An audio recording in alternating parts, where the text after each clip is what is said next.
गोरखपुर के regional sports stadium में कबड्डी प्रतियोगिता का समापन कार्यक्रम आयोजित किया गया। इस अवसर पर सीएम योगी आदित्यनाथ ने शिरकत की, जहां फाइनल मैच में आंध्र प्रदेश की टीम को हराकर उत्तर प्रदेश की टीम ने बाजी मारी। वहीं सीएम योगी आदित्यनाथ ने सभी विजेता खिलाड़ियों को बधाई दी और कार्यक्रम को संबोधित करते हुए कहा कि खिलाड़ियों को इनाम देकर उनका हौसला बढ़ाया जा रहा है।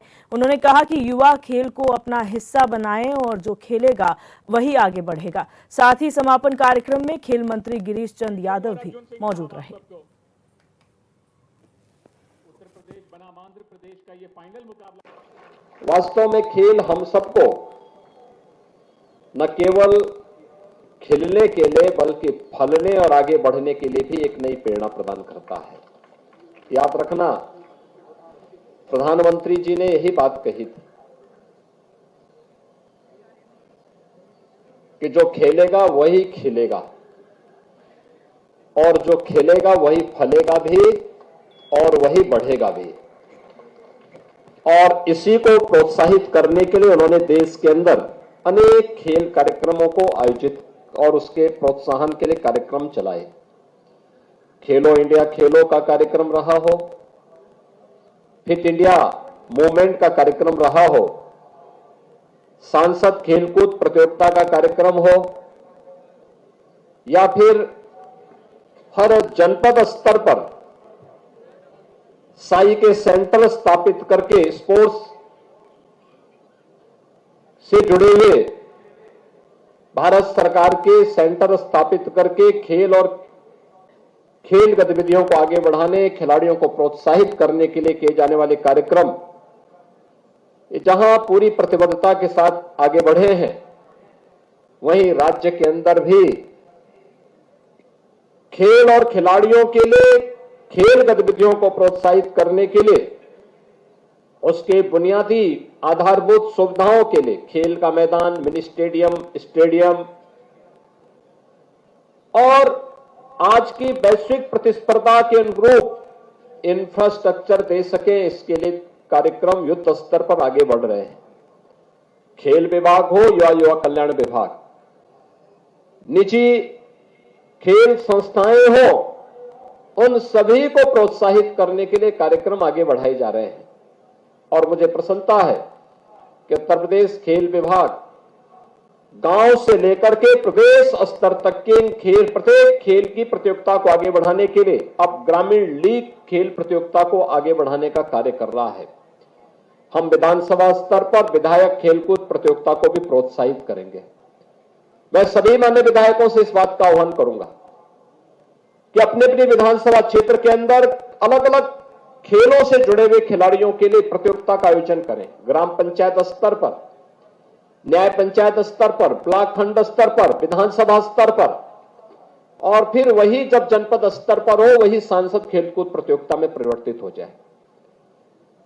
ये चीजें आगे बढ़ेंगी और इन्हें प्रोत्साहित करने के लिए हम लोगों ने अब प्रदेश के अंदर निजी संस्थाओं को जो स्पोर्ट्स एकेडमी संचालित करते हैं उन्हें शासन के स्तर पर प्रोत्साहित करने के लिए भी अपनी नीति में संशोधन किया और संशोधन करने के साथ साथ यह भी सुनिश्चित किया कि हम उन्हें तो सहायता देंगे ही, साथ साथ जो खिलाड़ी अंतर्राष्ट्रीय प्रतियोगिताओं में, वर्ल्ड चैंपियनशिप में, ओलंपिक में, कॉमनवेल्थ में, एशियाड में या फिर नेशनल गेम्स में मेडल जीतेंगे प्रदेश के लिए, देश के लिए, उन्हें हम उत्तर प्रदेश शासन की नौकरियों में सीधे भर्ती से लेकर के स्पोर्ट्स कोटे से उनके लिए अलग से व्यवस्था देकर के उनकी भर्ती करेंगे। और मुझे बताते हुए प्रसन्नता है कि 500 से अधिक ऐसे खिलाड़ियों को हम लोगों ने स्पोर्ट्स विभाग में, युवा कल्याण विभाग में, पुलिस विभाग में,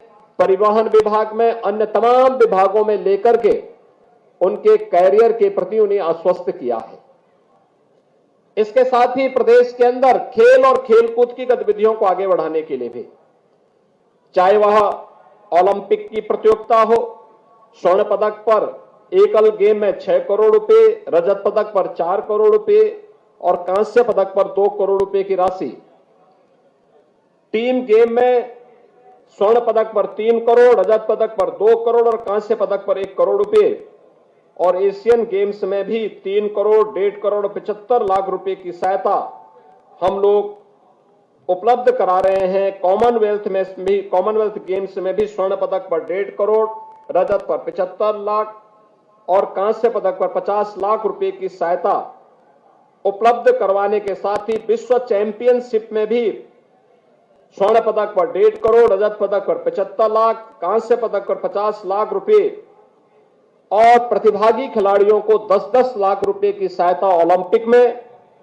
कॉमनवेल्थ में और वर्ल्ड चैंपियनशिप में 5-5 लाख रुपए की सहायता प्रदेश सरकार के द्वारा नगद के रूप में उन खिलाड़ियों को उपलब्ध करवाने का काम किया जाता है। डिप्टी सीएम केशव प्रसाद मौर्य ने हमीरपुर के ब्रह्मानंद डिग्री कॉलेज में स्वामी ब्रह्मानंद के 130वें जन्मोत्सव पर आयोजित कार्यक्रम में शिरकत की और उन्होंने यहां पर स्वामी ब्रह्मानंद को श्रद्धांजलि दी। वहीं इस जनसभा को संबोधित करते हुए केशव प्रसाद मौर्य ने संभल में हुए बवाल को लेकर सपा को आड़े हाथों लिया। उन्होंने कहा कि इस घटना में सपा विधायक और सांसद ही साजिश रची गई थी।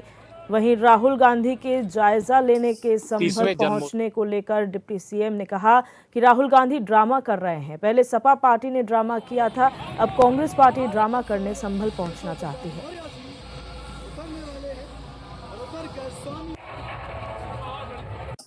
30वें जन्मोत्सव जयंती के अवसर पर मैं उनको प्रणाम करता हूं, नमन करता हूं और मैं अपने को सौभाग्यशाली मानता हूं। मैं यह नहीं मानता कि मैं पीजी कॉलेज में आया, मैं यह मानता हूं कि मैं एक तीर्थ स्थल पर आया और हमीरपुर हो या बुंदेलखंड हो, यहाँ की गौरव गाथा किसी से छिपी नहीं है। डबल इंजन की सरकार देश में माननीय प्रधानमंत्री श्री नरेंद्र मोदी जी के नेतृत्व में और उत्तर प्रदेश में योगी आदित्यनाथ जी के नेतृत्व में बुंदेलखंड के विकास के लिए समर्पित। बांग्लादेश में हिंदुओं पर हो रहे अत्याचार को लेकर बलिया के हिंदू संगठनों में आक्रोश का माहौल है। वहीं बीजेपी विधायक केतकी सिंह ने संभल हिंसा और बांग्लादेश में हो रहे हिंदुओं पर अत्याचार को लेकर विवादित बयान दिया है। विधायक केतकी सिंह ने कहा कि किसी को भ्रम है कि वो हमको ईंट और पत्थर से डरा देंगे तो मैदान में आ जाएं और 2-2 हाथ कर लें। विधायक ने कहा कि देख ही लेते हैं किसमें कितना दम है। उन्होंने कहा कि हिंदुओं ने कोई चूड़ियां नहीं पहन रखी हैं, हम भाईचारे की बात करते हैं लेकिन खुद चारा बनने की बात नहीं करते हैं। विधायक ने कहा कि हम चारा नहीं है कि कोई भी आकर खाकर निगल जाएगा।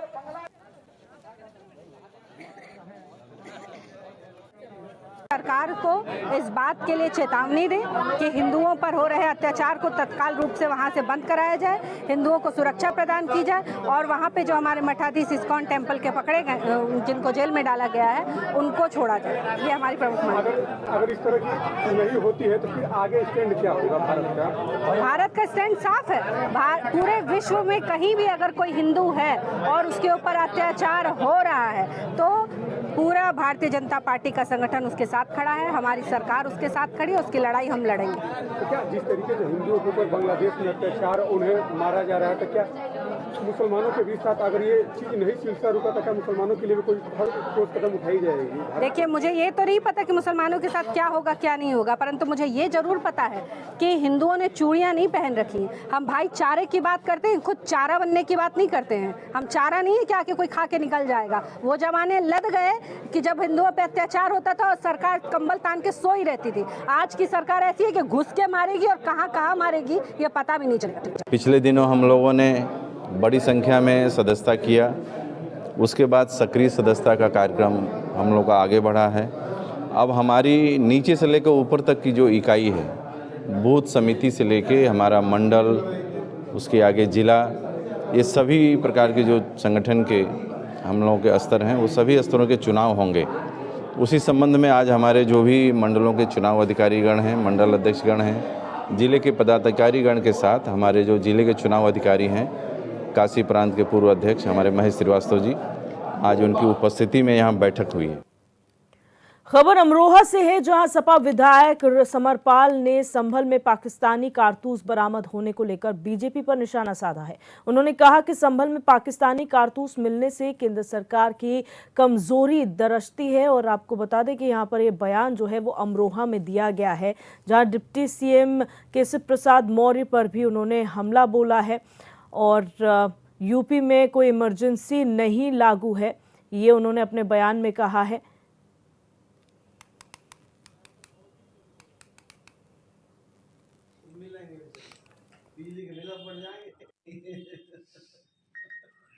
कमजोरी है यार पुलिस की। उत्तर प्रदेश पुलिस की, हमारी बीएसएफ की कमजोरी है, सरकार की कमजोरी है। अगर कोई पाकिस्तान का कारतूस जेब में रख के लाता है तो आप बॉर्डर पे क्या कर रहे हैं भाई? बॉर्डर पे तलाशी ले रहे हैं आप? कोई जनता थोड़ी कर रही है बॉर्डर पे, बीएसएफ कर रही है, केंद्रीय सरकार है बॉर्डर पे।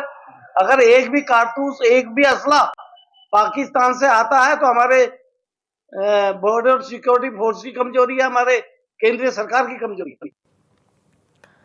संभल हिंसा के बाद 3 दिसंबर को पुलिस ने सर्च अभियान चलाकर पाकिस्तान और यूएसए के कारतूस बरामद किए थे। इसके बाद आज एक बार फिर पुलिस ने सर्च ऑपरेशन शुरू कर दिया है। फॉरेंसिक टीम के अलावा खुफिया एजेंसियों और नगरपालिका की टीम सर्च अभियान में जुटी हुई है। संभल में जामा मस्जिद के पीछे जिस जगह पर 24 नवंबर को हिंसा हुई थी, उसी इलाके में पुलिस नालों की सफाई करा रही है, क्योंकि बीते मंगलवार को नालियों की सफाई के दौरान ही पुलिस को सर्च अभियान में कारतूस बरामद हुए थे। और ये दावा खुद पुलिस ने किया है।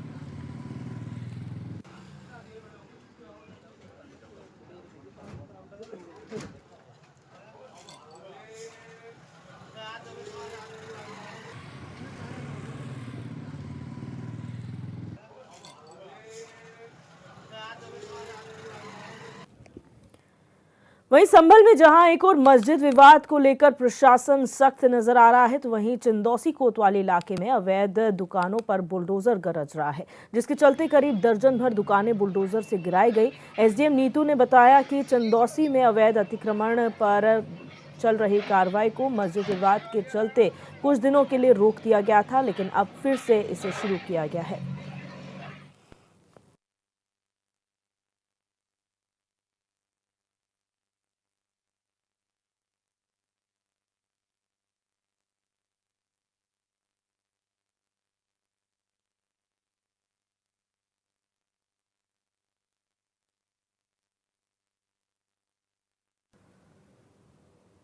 रुक करेंगे अगली खबर का। संभल के लिए रवाना हुए राहुल गांधी के काफिले को पुलिस ने गाजीपुर बॉर्डर पर रोक लिया, लिहाजा उन्हें वापस लौटना पड़ा। आपको बता दें कि संभल में मस्जिद के सर्वे को लेकर हुई हिंसा में 5 लोगों की मौत हुई थी। वहीं मृतकों के परिजनों से मिलने और वहां के हालातों को जानने के लिए राहुल गांधी और प्रियंका गांधी वाड्रा संभल के लिए रवाना हुए थे, लेकिन इससे पहले ही पुलिस ने उन्हें रोक दिया।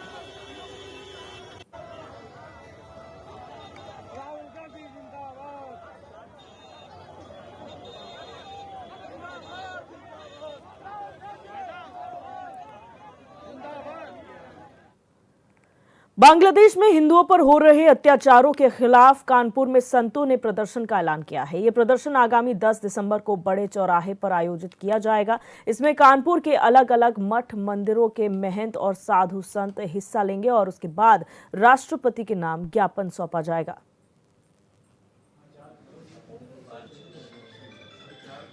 विगत करीबन 6 महीने से जब से तख्ता पलट हुआ है, तब से वहाँ पर अल्पसंख्यक के रूप में रह रहे हिंदू लोगों पर तरह तरह के अत्याचार और अनाचार एवं उनकी हत्याएं की जा रही हैं।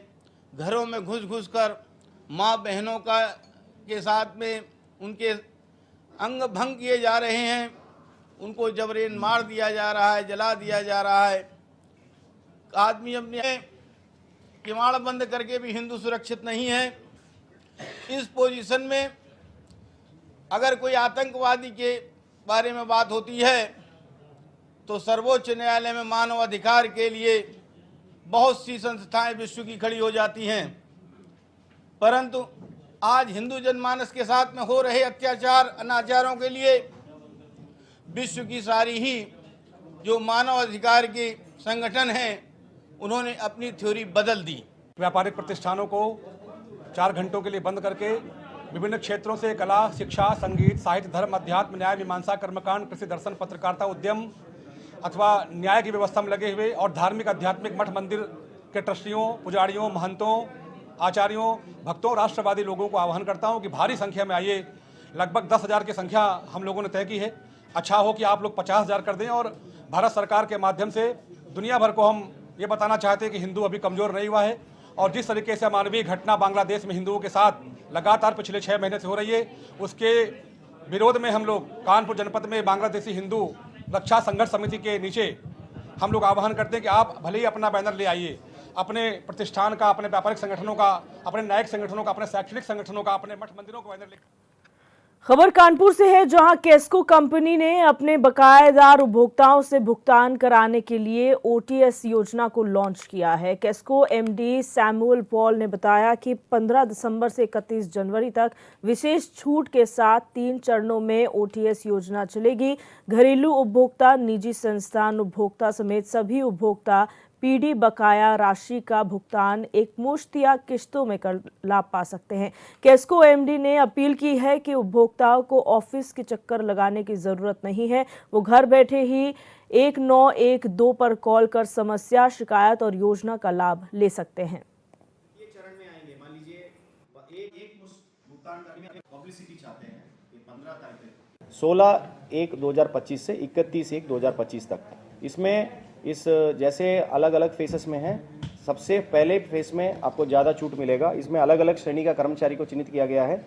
LMB 1 घरेलू कंज्यूमर, LMB 2 वाणिज्य कंज्यूमर, LMB 4B निजी संस्था, LMB 6 औद्योगिक कंज्यूमर और PD बकायेदार, इनको भी इसमें चिन्हित किया गया। इसमें जो हम लोग का डेडलाइन रखा गया है 30 सितंबर 2024 तक की जो बकाया है उसका 30% धनराशि के रूप में, आप पंजीकरण राशि के रूप में आपको जमा करना पड़ेगा और www.uppcl.org की वेबसाइट में जाएंगे। इसका लिंक्स 15 तारीख से उपलब्ध होगा।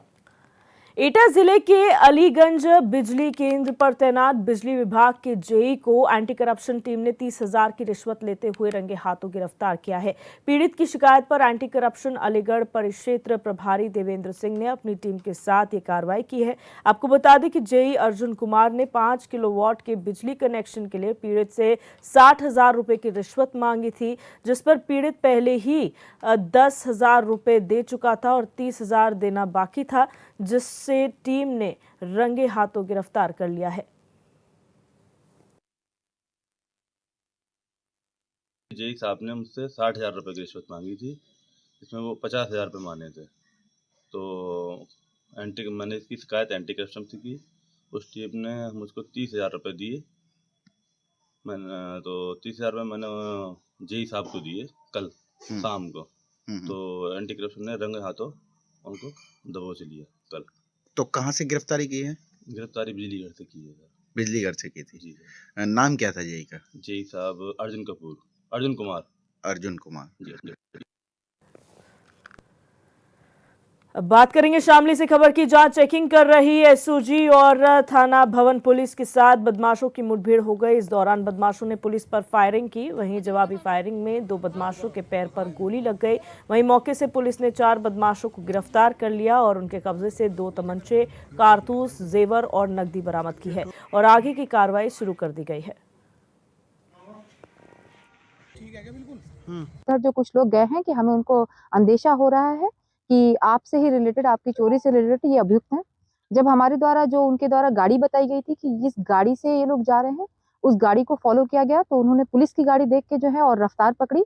तो हमारे पुलिसकर्मियों को विश्वास हो गया कि ये यही लोग हैं जो हमारे मुकदमे में वांछित है। जब हम लोगों ने फॉलो किया तो वो खेत में उतर गए। गाड़ी आपको पीछे दिख रही होगी। तब तक हमारी फोर्स भी आ गई सारी, एसओजी और थाना प्रभारी भी।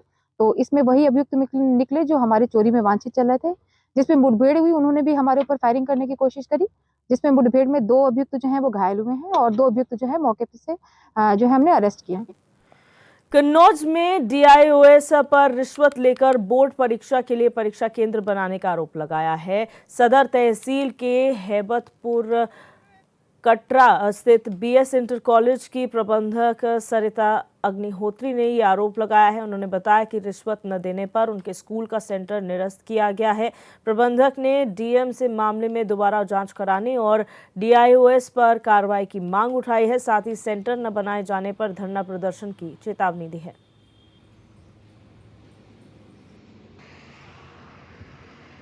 ये जाकर के कन्नौज पेपर देने जाएंगी। जो मेन हाईवे पे स्कूल है, पैसा ना दे पाने के कारण मेरा विद्यालय परीक्षा केंद्र से हटा दिया गया है और मैंने डीएम सर को भी इसकी शिकायत की, माननीय मंत्री जी अरुण असीम जी से भी इसकी शिकायत की। मैंने और भी जगह अपना जो है पक्ष रखा। यदि मेरा ये पक्ष ना सुना गया, मेरा सेंटर ना बनाया गया, तो आगे धरना देने के लिए भी मैं विवश होंगी और ये लड़ाई मेरी जब तक जारी रहेगी, जब तक इस डीआईओएस को यहाँ से ना हटाया गया तो ये लड़ाई जारी रहेगी। मुरादाबाद की कुंदर की नगर पंचायत पहुंचे एसडीएम विनय सिंह ने रैन बसेरे का औचक निरीक्षण किया, जहां उन्होंने रैन बसेरे में व्यवस्थाओं का जायजा लिया और वहां रुके हुए लोगों से मिलकर उनका हालचाल जाना। साथ ही एसडीएम ने आइडेंटिफाई करने के लिए आधार कार्ड लेने के कर्मचारियों को निर्देश दिए हैं।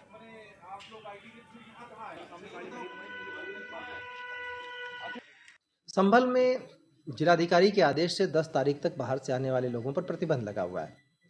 तो जाहिर सी बात है, ये प्रशासन ने वहाँ की स्थिति को असेस करने के बाद ये निर्णय लिया है और मुझे लगता है सभी को इस निर्णय का सम्मान करना चाहिए। सभी से इसीलिए रिक्वेस्ट भी कर रहे हैं और ये निर्णय इसलिए लिया गया है क्योंकि स्थिति सामान्य हो चुकी है। बड़ी तेज़ी से हमने सामान्य वहाँ पे किया है, लोगों में विश्वास बहाली।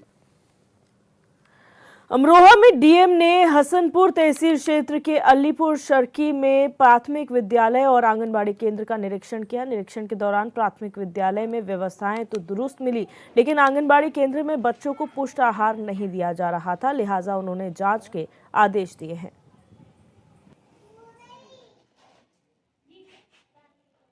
यहाँ पे प्राथमिक विद्यालय अलीपुर शेट्टी का निरीक्षण करा गया। यहाँ पे काफ़ी मात्रा में बच्चे उपस्थित पाए गए और यहाँ पर अभी उनका खाना भी बन रहा है। शिक्षक में बहुत मोटिवेटेड हैं और एग्ज़ाम की पूरी तैयारी इन लोगों ने कराई थी। यहाँ पे आईसी का काम और जो मेनू लगाया हुआ है वो सराहनीय है। सफाई व्यवस्था प्रॉपर है। यहाँ पे और भी ज़्यादा बच्चों की उपस्थिति हेतु प्रधानाध्यापक को निर्देशित किया गया है और यहाँ पे एक चीज़ प्रकाश में आई है कि आंगनबाड़ी में हर महीने जो है बच्चों को जो पोषाहार है वो नहीं वितरित किया गया है। इसकी हम लोग जांच करवाएंगे कि क्या ऐसा